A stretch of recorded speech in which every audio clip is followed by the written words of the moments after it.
સંત શિરોમણિ સદગુરુ જયદેવ બાપાનો જય. પધારેલા હરે ગુરુ સંતનો જય. આજે આપણે બધા હરિગુરુ સંતો મળ્યા છીએ બળદેવદાસ બાપુના આંગણે. નિમિત્ત છે પ્રથમ વાર્ષિક નિર્વાણ તિથિ સંતામાની. પ્રસંગ તો મૃત્યુનો છે. જન્મ અને મૃત્યુ આ બે ઘટના દરેકને લાગુ પડે. દેવ હોય, દાનવ હોય કે સામાન્ય માનવ હોય કે ભગવાન હોય, દરેકને આ ઘટના લાગુ પડે છે. પણ ફરક એટલો, કોઈ બાળપણમાં મરી જાય, કોઈ જુવાનીમાં મરી જાય, કોઈ ગઢપણમાં ઢૈડા કરતું કરતું મરે. પણ આનો કોઈ મતલબ નથી. આપણા સંતો તો એમ કે મરો મરો સબ કોઈ કહે, મરીને જાણે કોઈ, એકવાર એસા મરો ફરી જન્મ ના હોય. જન્મ અને મૃત્યુ આ બે વચ્ચેનો સમયગાળો એ આપણી જિંદગીનો અવસર છે.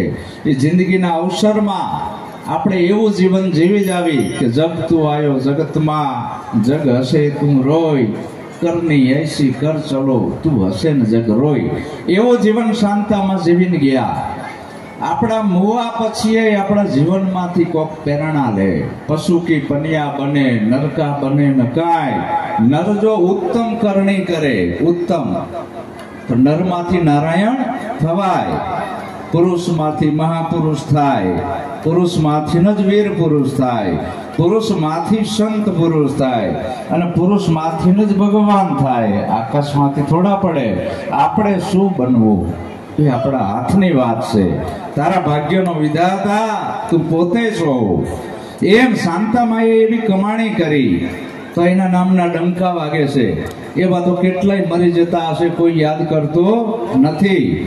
એટલે જયદેવ બાપા કહે છે કે એવું જીવન જીવીને જાઓ કે ગયા પછી તમને લોકો યાદ કરે. તો આવું જીવન જીવતા સદગુરુ શીખવાડે. બાકી મારો વિષય સત્સંગનો છે અને ટાઈમ થોડો છે, એટલે હું અહીં મારી વાણીને વિરામ આપું છું. બોલો સદગુરુ મહારાજનો જય.